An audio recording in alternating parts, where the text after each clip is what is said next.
नमस्कार दोस्तों, पुनः स्वागत है जैम के एक नए वीडियो में। दोस्तों, हम इस वीडियो में बात करेंगे कि कस्टम कैटलॉग क्या होता है या कस्टम बिड क्या होता है।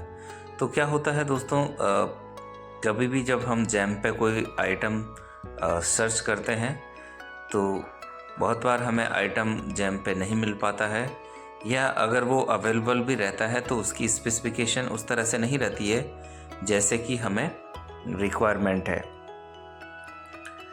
तो इसमें बेसिकली क्या है कि हमें उस केस में जो है वो आपको कस्टम कैटलॉग जो है वो बनाना पड़ता है। कस्टम कैटलॉग क्या है कि बेसिकली आपकी रिक्वायरमेंट के हिसाब से जो है एक स्पेसिफिकेशन है, और उस स्पेसिफिकेशन को जो है हम क्रिएट करते हैं जैम पोर्टल पे। जैम उसको बेसिकली अप्रूव करता है, तो इसी को जो है वो कस्टम कैटलॉग कहते हैं। ये कैटलॉग जब हमारा अप्रूव हो जाता है जैम पोर्टल पे, तो उसके बाद में जो है हम जो है उसका बिड लगाते हैं। और बिड जो है वो अगेन आपका जो पहले आपका कस्टम कैटलॉग जो है वो अप्रूव होगा। अप्रूव होने के बाद में जो है आप जो है अगेन जो है वो उसका एक बिड लगा देंगे। एक पर्टिकुलर टाइम फ्रेम में हम बिड लगा के उसको छोड़ देते हैं। ठीक है, तो जैम आपका वो बिड पब्लिश करेगा, और जो भी उसमें जो इंटरेस्टेड जो सेलर रहेंगे वो उसमें आपका पार्टिसिपेट करेंगे। ठीक है, तो इसको जो है हम बेसिकली एक तरीके से कस्टम बिड बोलते हैं। ठीक है, तो जो भी आपका आइटम नॉट अवेलेबल है उसका सबसे पहले आप देखेंगे कि आपको उसका एक NAC नॉन अवेलेबिलिटी रिपोर्ट आपको क्रिएट कर लेना होगा। क्रिएट करने के बाद में जो है आपको उसमें एक ऑप्शंस आपके पास आ जाता है कस्टम कैटलॉग, वो क्रिएट करना होगा। और कस्टम कैटलॉग के बाद में आपको कस्टम बिड जो है बना के छोड़ देना है। तो इसके लिए आपको सबसे पहले जो है जैम पोर्टल लॉग ऑन कर लेना है। लॉग ऑन करने के बाद में यहाँ पे आपके पास फर्दर एक ऑप्शन आ जाता है जैम अवेलेबिलिटी रिपोर्ट। ये जैम अवेलेबिलिटी रिपोर्ट पर आप क्लिक करेंगे तो जितना भी जो आपने नॉन अवेलेबिलिटी के जितने सर्टिफिकेट बना रखे हैं वो आप सब इसमें नज़र आपके पास यहाँ पे आ जाता है। ठीक है, तो जैसे मैं कोई भी एक सपोज हम सेकंड पेज पे जाके कोई भी एक हम नॉन अवेलेबिलिटी रिपोर्ट चूज कर लेते हैं। मैं ये वाला जैसे एक प्रोडक्ट है मेरा हाई क्वालिटी वाटर प्यूरीफायर, इसका मैंने एक नॉन अवेलेबिलिटी सर्टिफिकेट बनाया था। यहाँ पे आपके पास फर्दर 3 ऑप्शंस आ जाता है। फर्स्ट ऑप्शन जो है report, second download report, and the last one is create custom catalogue. तो ये वाला ऑप्शन आपको चूज कर लेना है। ठीक है, इसके बाद में आप कंटिन्यू करेंगे तो आपके पास यहाँ पे ऑप्शन आ जाता है क्रिएट कस्टम कैटलॉग। तो ये वाला ऑप्शन आपको ओपन कर लेना है। ठीक है, ये ओपन करने के बाद में आपके पास यहाँ एक छोटा सा फॉर्म ओपन हो जाता है। ठीक है, ये फॉर्म जो है आपको बेसिकली फिल करना रहेगा। टाइटल जो भी आपको प्रोडक्ट है, जो NAC भी मेंशन हैगा। सपोज मेरा वाटर प्यूरीफायर जो प्रोडक्ट है वही सेम नाम से जो है मैं इसमें मेंशन कर देता हूँ। ठीक है, इसके बाद में आपको रेफरेंसेस टाइटल कैटेगरी पे आप क्लिक करेंगे तो जो भी उसकी जो रिलेटेड जो कैटेगरी है, सब कैटेगरी जो है आपका वो हम इसमें सेलेक्ट कर लेते हैं। ठीक है, सॉरी, जो प्राइस सेकंड वाला जो ऑप्शन में है हम एक लमसम प्राइस इसमें डाल देते हैं। ठीक है, यहाँ पे सेलिंग यूनिट अगर आपका प्रोडक्ट है तो नंबर आप चूज़ कर लें इसमें। ठीक है, तो हम इसमें जो है नंबर चूज करके आप फर्स्ट वाला ऑप्शन चूज कर सकते हैं। इसके बाद में आप ऐड रेफरेंसेस कैटेगरी जो है उसका जो भी, ये बहुत इंपॉर्टेंट है। जैसे आपको वाटर प्यूरीफायर आपको ख़रीदना है तो ये वाला हम मेन कंटेंट नेम जब डालेंगे तो ऑटोमेटिक जो है जैम उसकी जो सब कैटेगरी जो है वो ऑटोमेटिक दिखाता है। तो आप जो भी जो मोस्ट रिलेवेंट कैटेगरी जो है आप उसको चूज कर ले, जिससे आपका जो है प्रोडक्ट परचेजिंग में और सर्च में बहुत आसान हो जाता है अवेलेबल होने के लिए। तो जो भी आपको जो सूटेबल जो कैटेगरी है वो आप इसमें चूज़ कर ले जो उसकी मोस्ट रिलेवेंट है। तो मैं ये वाला जो है वो इसमें सेलेक्ट कर लेता हूँ। इसके बाद में मैं इसको ओके कर देता हूँ। ठीक है, ये ओके करने के बाद में जो है आपका फर्दर ऑप्शंस जो है यहाँ पे अपलोड डॉक्यूमेंट्स का आ जाता है। HSN वाला आप चाहे तो ऑप्शनल है, आप इसको छोड़ सकते हैं।